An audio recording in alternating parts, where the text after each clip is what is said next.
although we are, according to some statistics, half of the population, according to others, a little bit more than half, actually. And then, our care and our tools and even our medications have just been studied on men. And we're not little men.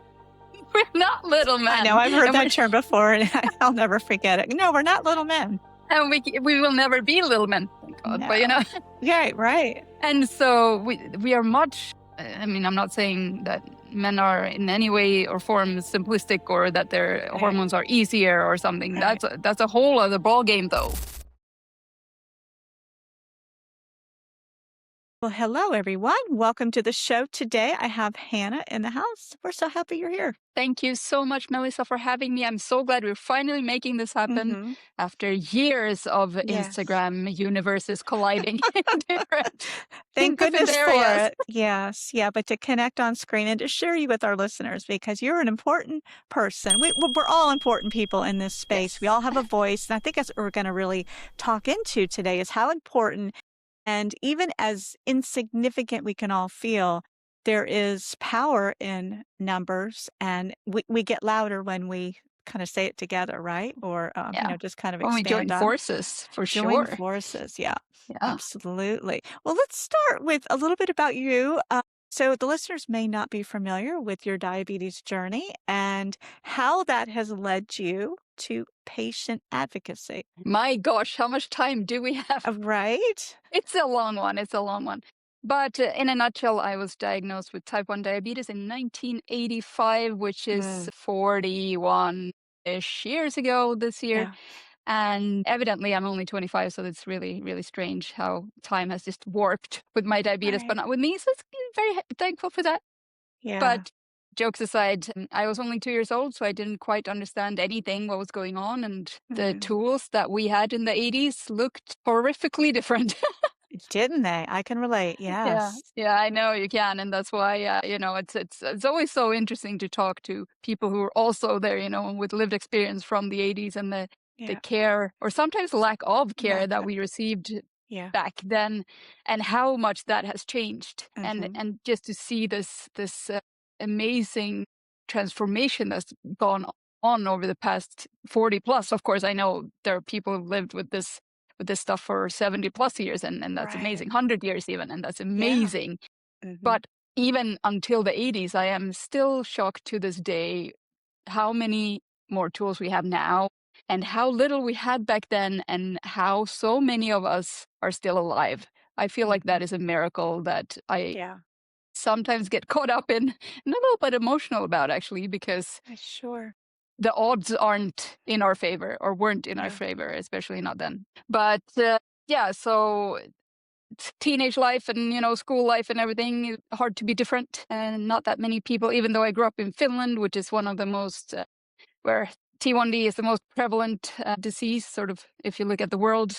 So I was still alone in my school quite long before I finally found a friend.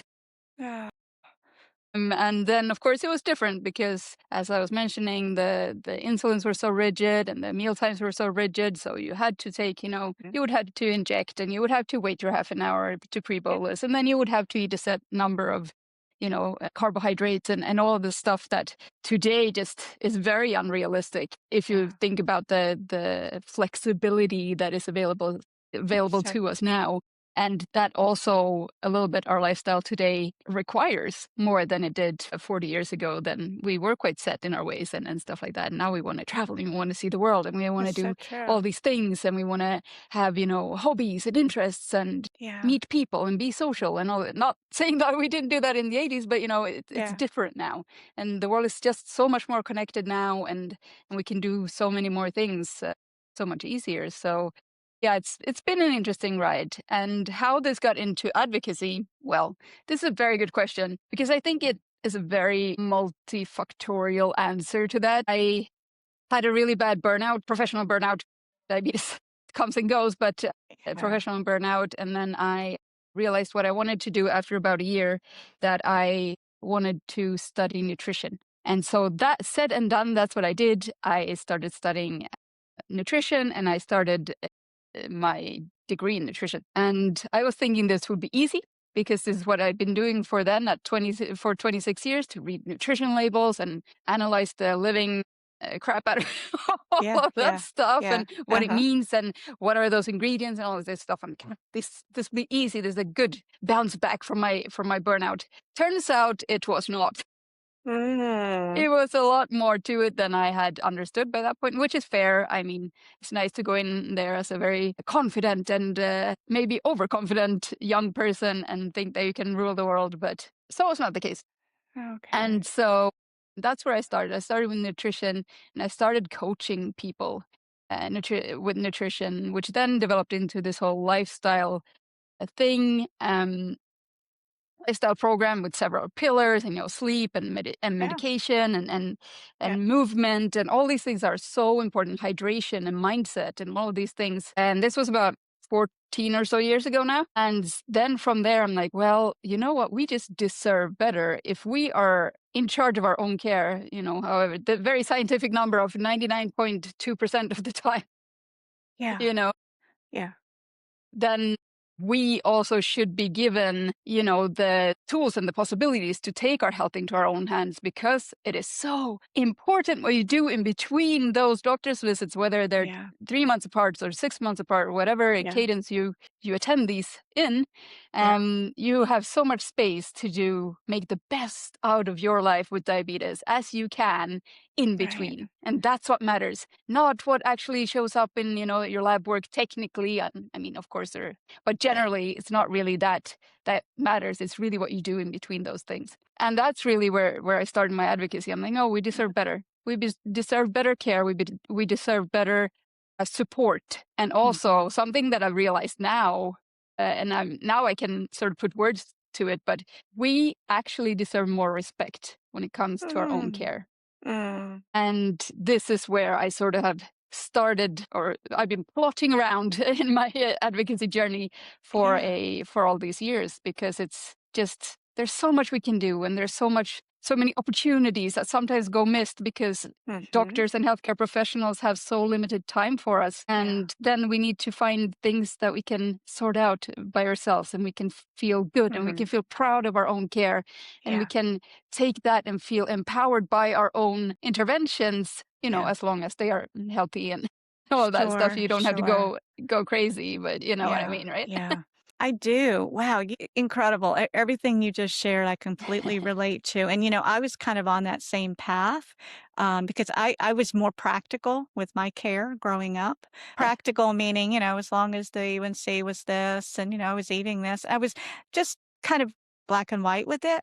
But it took me Mm, my own experience of feeling I was numb for yeah, years, that numb feeling, like you were yeah, disconnected from horrible. something that never takes a break, as we know. And in tandem with that, like you said, the medical system, it's by the book. And you think about a disease that is so unique, and we're so Mm, dynamic as women, and we'll talk about yeah, women today, but yeah, this fits for men too. And they don't, like you said, they don't necessarily have the time or even the education or the wherewithal to really understand that we need much more than just telling us if our A1C was good, our time and ranges. exactly. There's so much more to it. Mhm, mm, And I keep thinking because, and on top of that, it's hormonal, because I love that topic, just the hormones. So yes, that's another whole part of it yeah, that I'm lucky that we are getting louder in this space and saying, no, as patients, we want to partner in our yeah, care. And I exactly. think what's happening too, and this is a good thing, and this is what I'm hearing from some of the doctors in this space, they're learning as well. I mean, we're learning as we Yeah, go. We're getting more intuitive with what we need, who we are, and hopefully the doctors are going to kind of pick up on this. But yeah, just like you said, yeah, we need to be part of that conversation. We have to yeah, be. yeah, yeah. We need a seat at that table, and A seat at that as table. Yes, as love as that. the as the fantastic, wonderful hashtag that was founded by D-Doc and Bastian, who sadly just passed away.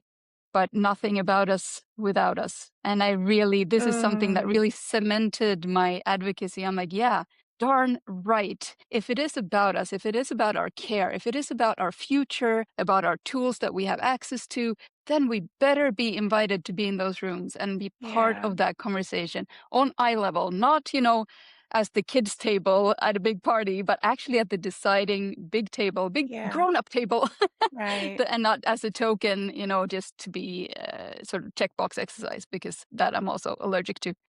I love that. So what important questions about women's health and diabetes still aren't being adequately studied? And this is an area that you're part of as well. And there's not a whole lot being studied at all. I know T1D Exchange is one organization. I'm assuming you're familiar with them. And I have a Yeah. few ladies here in the community that are actively working on some research Yay. projects. It takes time. I mean, it doesn't happen in a month for sure. No. It can take years and years. And then there's the analysis, and then there's the proof, and then there's whether or not it's going to be published, right? So there's a lot Yeah, of different things. exactly. Yeah. So what are you seeing right now? Are you part of anything that's happening right now that you could share? Yeah, yes, and I'm aware of several things actually going on. I'm unfortunately not part of them because I'm not on Okay. an AID system. Okay. Yeah. And they all sort of seem to require an AID system True. Right. I guess part of the research question is sort of how do monthly hormones, how can Right. they influence the AID, or rather, the AID is too slow to learn, basically, is what they're trying to say. Uh-huh. But so there's a great collaboration between, actually here in Switzerland, the Diabetes Center Bern and Tide Pool, who are doing a Okay. fantastic big study on women's health and AID systems and all of this, like how it impacts blood glucose, absolutely, but also other things. Mm-hmm. And they're also incorporating things like activity levels and all of these things that are so, a much more holistic view than we may be seen before, which Gotcha. I'm so in awe of, and I'm, Mm-hmm. out here supporting them, although I can't really be part of it, unfortunately. But yeah, so that's one example that I am quite well aware of and wish I could be part of it. But Mm-hmm. yeah, no, women's health has always been, or traditionally been, quite, as we all know. I mean, as we all know, Yeah. by Yeah. this Right. point, but it's been so marginalized in a way. Yeah. Yeah. Although we are, it, according to some statistics, half of the population, according to others, a little bit more than half, actually. And then, Yeah. our care and our tools and even our medications have just been Studied by studied on men. men. Yeah. Yeah. And we're And not little how men. we're not little I know. men, I've heard and that term before, and I'll never forget it. No, we're not little men. we will never be little men, thank God. But No. Right, right. and so we are much. I mean, I'm not saying that men are in any way or form simplistic, or that their Right, hormones are easier or something. right. That's a whole other ball game, though. Yeah. For women, this is a much more intricate. It's a much more sensitive, I feel, Mhm. sort of titration when it comes to hormones versus Yeah. exogenous insulin, which is not at all like the stuff that you would produce yourself if you could, and Yeah, how that exactly. reaction and how that works together, and that cooperation that you need to somehow make happen without really knowing what's going on. You can look at Mm, patterns, but they are always retrospective, right? that's They've true. always already happened. It's already been in the past. You already passed it, but you somehow had to go back and sometimes look at that quite painful Yeah, data, or because it's hard when it's your own data, because it's harder to analyze because you're that's so in true. it, and That's true. emotions and mental health and all of these things come up so vividly when you start going back and looking at graphs and stuff. Yeah, And so so true. no, we're not little women, and we're not going to be little we're not little men, sorry. We're not Yeah, going to yeah. be little men. But, there's so much more that could be done. And even I heard, I was at a seminar recently where they were discussing that even in, the early medicine development cycle kind of thing, when they still do animal trials, Mm. they often don't even include female rats in the studies, Ah, just because it's too complex, it's too multifactorial, it's too many yes. influences, which Yeah. is, crazy. So then we go from Yeah, that pure male rat study, then we go to the, hopefully in person, in 7 years, whatever right. that timeline is. Mhm, And then the study comes out, and the medication is like, yes, it's non-inferior, so it's just as effective as what we normally have. mhm. Yes, but on men. Yeah, And no yeah. one has really, I mean, statins is a classic example of this. Mm, They've never been gosh. studied on Yeah, women. And yet we are told, especially after living with the type 1 for so long, that we should just take it and basically shut up and take it because it will save your life. Well, actually, we don't know that. That's what, right. Yes, I Yeah. know. I'll get off my Yeah. soapbox now. No, no, I appreciate your soapbox.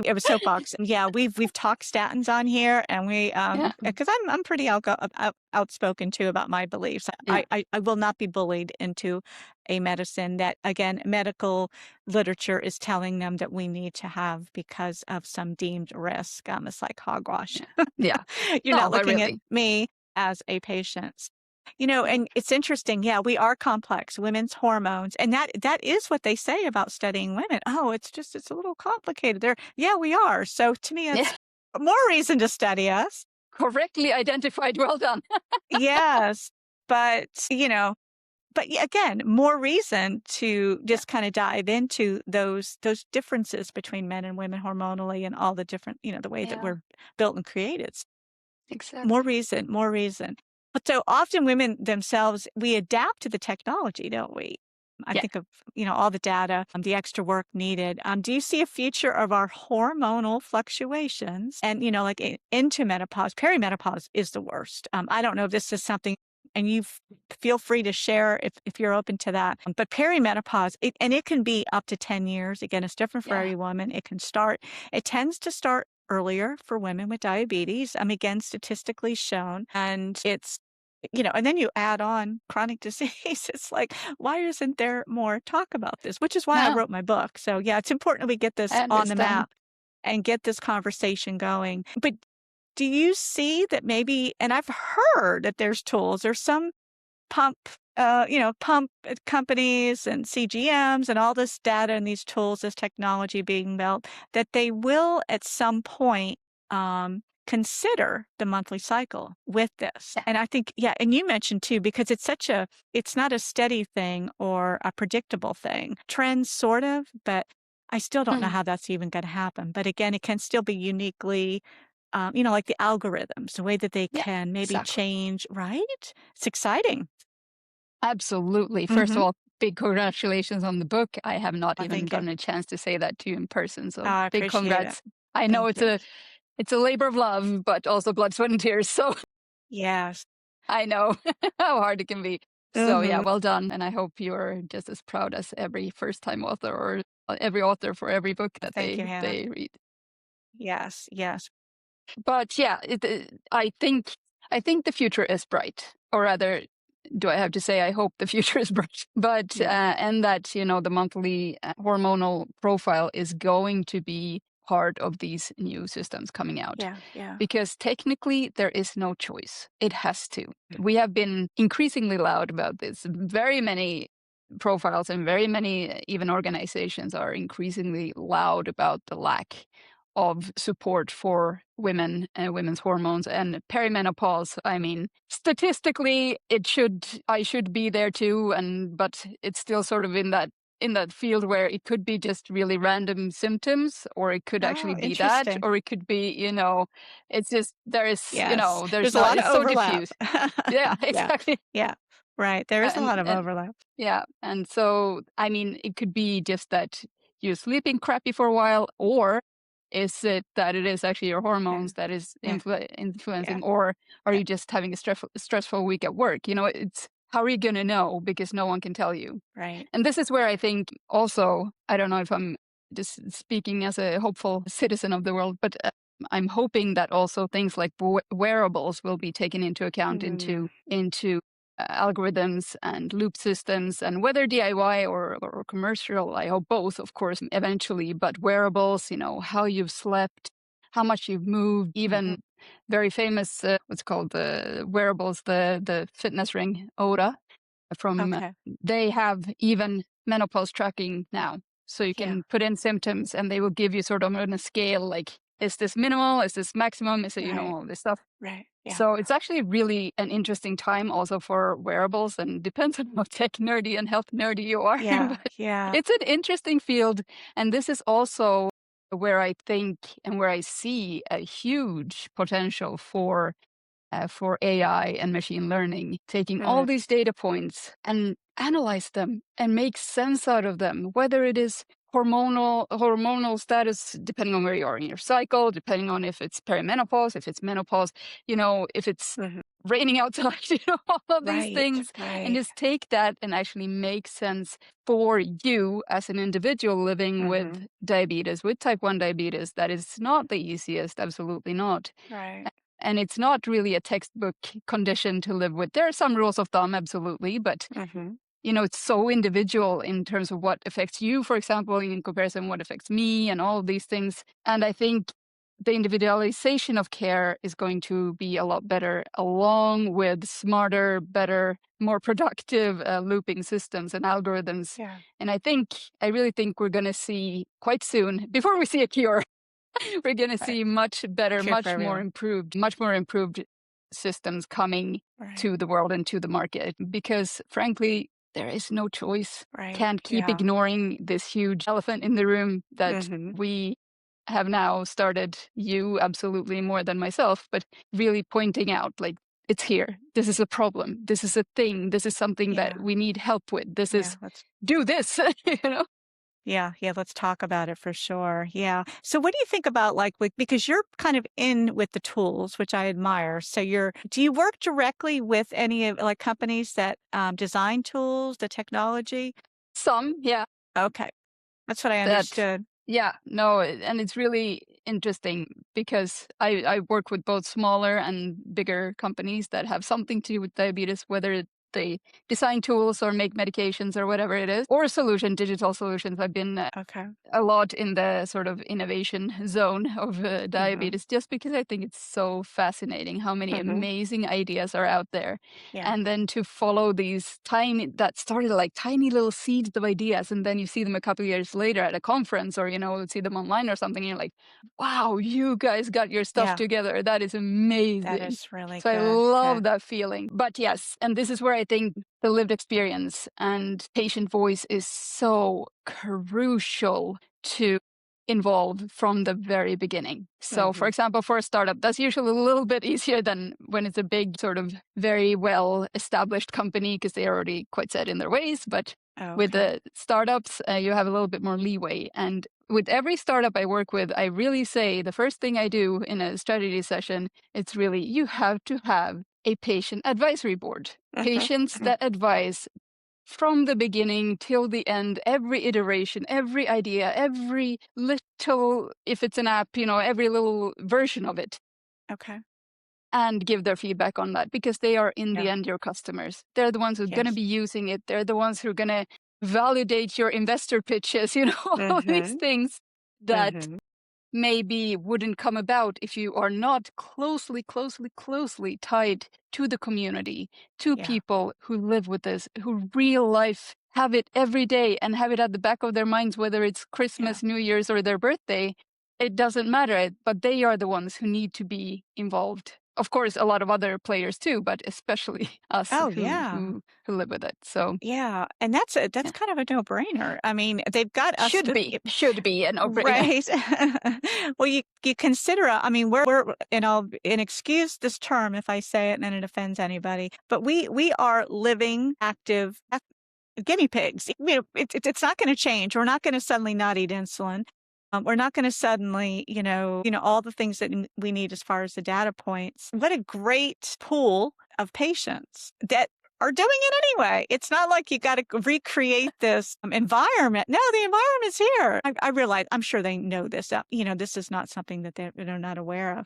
But what do you think about data itself? I know this is something that I've talked with a lot of some women that I've coached. I have a group coaching circle, and Yeah, we actually, amazing. as a group, I mean, it's the overwhelm. It's like, okay, data Yeah. is good. And you and I diagnosed in the 80s with no data. It's like, well, maybe it was easier back then to a point because we were as Mm, connected as we could be, but I don't feel like it was as present as it is now. And I think that is a personal decision too, as far as, if you have access to the tools, which is mm, very, very, it's amazing for those of us who can afford and have access yeah, to it, yeah. depending on where we live, and to not take that for granted. But Mm. yeah, data's good. But at what point do you think it can be a little bit overwhelming? We can get a little too drilled down into it. It can help us, it can hurt us. Yeah, Absolutely. Yeah, let's yeah, not joke around. This is a huge mental burden. And yeah, I mean, just the fact of living with a condition, it doesn't matter if it's diabetes or anything else chronic, but yeah. this 365, 24/7, no second of your life is Right, off. You're right. on the whole time. Technically, whether you want to or not, you can choose to That's true. try to ignore it, That's but that true. will come back and bite you somewhere very painful Yeah, eventually. Anyway. yeah, yeah. Regarding the 80s and the lack of data, yes, it was a simpler time. Simpler time for and a lot of reasons, right? Yes. Didn't have But internet back also, then. Yeah, we didn't have yeah, social also media. that barely had a phone. Yeah, exactly. You are right. It was But landlines, wasn't it? yeah, but also I fear that when it comes to something as data driven as type 1 diabetes is as a condition as a whole, ignorance isn't always bliss. But it comes with the little asterisk that you have to also make sure that you do it in a way that is sustainable for you as an individual. How much can you handle the data load mentally, for example? How much do Mhm. you want to know? How much do you want to look at, maybe together with a skilled healthcare professional that takes Yeah, the time with you, every 6 months, every year, sure, every three sure. months, whatever. And what are you willing and able and realistically actually going to do, on the weekly, every month? Right. What kind of, and that goes a little bit hand in hand with other lifestyle choices, like is actually sustainable for you as an individual? Are you Mhm. actually going to take these supplements that you probably could benefit from every day? Or is it going to be Mhm. oh, I don't remember to take them kind of situation? Then you might as well maybe not, bother Yeah, and yeah, save your money and yeah. do something else. It's true.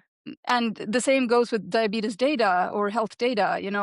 Yes, I'm a huge health data nerd, and I find comfort in knowing more about how I'm doing in different areas, whether it's from sleep to diabetes to insulin dosages to all these things. Mhm. Great, I'm happy.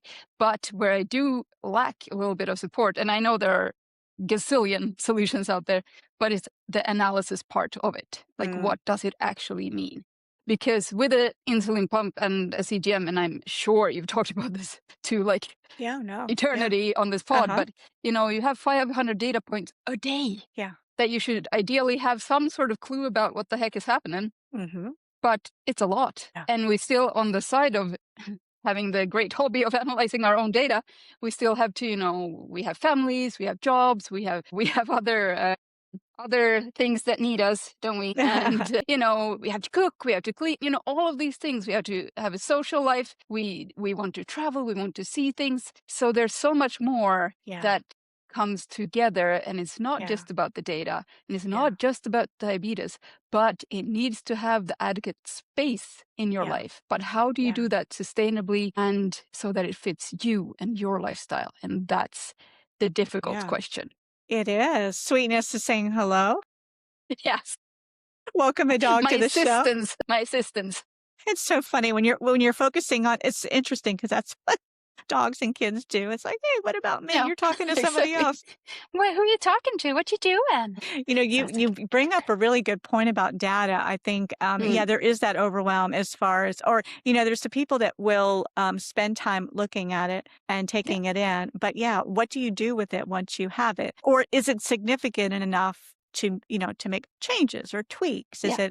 Does it warrant a call to the doctor? And this is all individual as far as, Mm, what we're experiencing. One of the things, and you mentioned this just a minute ago about because you're in your early 40s, so you're starting to kind of notice symptoms. And this is something my book talks a lot about.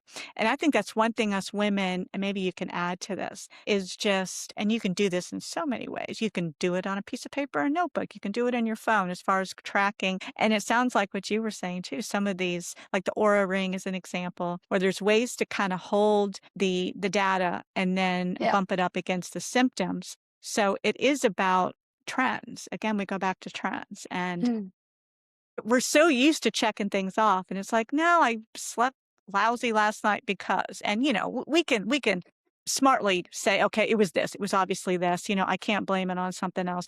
But it is when things start to become more routine, and then if we can kinda tag that back to the time of your cycle and all of those things. I know it's a lot of things to consider, Yeah. and Yeah. we can use the data. This is interesting too because as you know, in this space we're in right now with menopause, thank goodness for the attention. And I can't help but think all the women that are going through this at different stages and ages, and how tough it is for all women. And then for Yeah. us, with something so profound that we have to monitor for a lot of other health purposes, Mm. because this is our long term, health, cognitive health, Yeah. physical health, emotional health. Mm. And it's so separated because there's a lot of attention being put on that for women. But lucky for us, we do have data. I mean, Yeah. we do. We do. Yeah. Our pump and our CGMs, they're giving us that feedback. The average woman doesn't need it. And we know how it impacts hormones, impact estrogen, insulin resistant, because we get insulin resistant too, in theory, which Yeah, of course. Yeah. sounds sounds backwards, but yeah, we do. Insulin does not work as effectively. No, exactly. And there are so many. It's just interesting because this famous, quote of that it's at least 42 factors that impact blood Right. sugar, right? But then as women, we then also, yes, I know that women's hormones are mentioned in this 42, but I feel like that Yeah. warrants its own like 10-point Right. list. We need to stand out. I know. Yeah, a Well, we little do. bit. We do. Yeah. Yeah. Yeah. Yeah. Yeah. We're Yeah. standing we're Yeah. standing out amongst ourselves, but yeah. No, we Yeah. do. But I think it's an interesting point that you bring up that we have the data, yes, but it's also again retroactive. Like it's we've already lived it. It's already there. It was And if you yesterday. find patterns in that, amazing. Well done. Yeah. Good job. Yeah. But that is not too easy. Yeah. And in that, with saying that, like we, at least I have found, and I'm willing to bet that you'll agree with me on this, but that diabetes management and diabetes care is much more effective, much better, quote unquote, um, when it's proactive and not reactive. Right. Right. And this is again my frustration when it comes to women's hormones and diabetes, and but also with a lot of other diabetes data. It's all reactive. Reactive. Yeah. Yeah. We're gonna And wait the till we get sick. proactivity of Hmm. diabetes care and caring for yourself and making sure that you are doing well, that you have good health, that you get to live a long, happy, healthy, productive, and exciting life. That's up to you to figure out and find the things that Hmm. are that bring that little bit of stability into your life, Yeah. that become a little bit just, I'm not saying that anything is predictable with type 1 diabetes, but that has that at least 60-40 chance of being Hmm. predictable for you so that you can become a bit more proactive in your care. And this is Absolutely. something that I just, it takes so much energy and effort. And this is another little gap, well, it's a huge gap, It's a huge but gap. it's a Hmm. gap that could really use some attention and would need some help. And this is absolutely 100% definitely related to women's hormones as well, and Yeah. perimenopause and menopause, Yeah. being proactive through something that you don't know what's going to happen because it's diffuse symptoms and not all symptoms happen to all women, It's true. and not all women have the same sort of intensity of symptoms either. Right. Like, what are you supposed to do with that? I know. I It's know. overwhelming. Yeah, it really is. Yeah, yeah. And intuition, most of us have that naturally, Yeah. if Yeah. we take the time to really that's another thing too. Us women, we really need to focus more on ourselves. And that's not selfish. It's because No. everything around us works better when we're feeling better. And it is important to take care of ourselves first and really paying attention to what's changing. Yeah. So how do you personally advocate for your health and what you need? Can you give us some tips on what you're doing? Ooh. Yes, of course. But it's been a long time coming. I could not have done this in the same way, even 10, 15 years ago. It's a skill that I Right. had to develop, but I think it's the same for most people. But Yeah. it's really, I think it really, the root of it is really that I am worth better. If you feel talked down to in a doctor's appointment, or as an example, because that has happened Yeah. to all of us, I think Sure. it's a We can very all relate. relatable example. Yes, I think so. And so, and then instead of just saying, well, that's the way it is. No, I'm worth better. My Mm. time, my energy. I took time out of my day to come to this appointment, to get help, to feel better, to live a better life with diabetes. And I'm being talked down to. That's not okay Yeah. with me. Yeah. And fine, not everyone is so privileged as so that they can change providers and that they have that free Yeah. choice and all of this stuff. Absolutely. And I acknowledge that. And I know that. I've also been in that situation, having lived in several countries, and it looks different in Mm. every country. Mm. But I think having those kind of fundamental rules or boundaries for oneself when it comes to, for example, care and meeting care providers, or, for example, since I did my nutrition training, I haven't seen a dietitian just because I feel like I maybe know it myself enough Better. to not spend time, energy, and money to see a dietitian. Although, I mean, coaches also need coaches. Yeah. So, for example, Understood. looking at Sasha Severev, who just won the Grand Slam in Paris, Yeah. it's not like just because he's one of the best tennis players in the world right now, it's not that he doesn't have a coach because he already knows it, That's true. That's true. you know? So That's this true. is why it's so important if one has the chance to work with providers that are understanding and forthcoming and willing to meet you where you are and Mm. willing to work on your goals together with you. Yeah. It makes a world of difference, a Yeah. world of difference. And It you does. can't, you can't expect to have care if it's basically run by a textbook, because that's the way it should Mm. be, because we're also individual. And again, what works for some people doesn't work for others. Mhm. So it's just Yeah. having the chance Amen. of working with people who really care and put the care back in healthcare. I mean, I please, love let's it. do it. Yes, absolutely, and it starts with us. So what's one Yeah. thing every woman living with diabetes should know about the power of her voice? I think you just Oof, yeah. explained that really well. I think another thing, and we're doing it in the community, we're doing it in a lot Yeah. of our Yeah. groups and the books we're writing and all of that was we're validating it. It's not Yeah. just you. You're not going crazy. And there's so much empowerment with that. That's one of the feedbacks I'm getting as I continue to talk to women. It's like, oh my gosh, it's not just me, right? Yeah.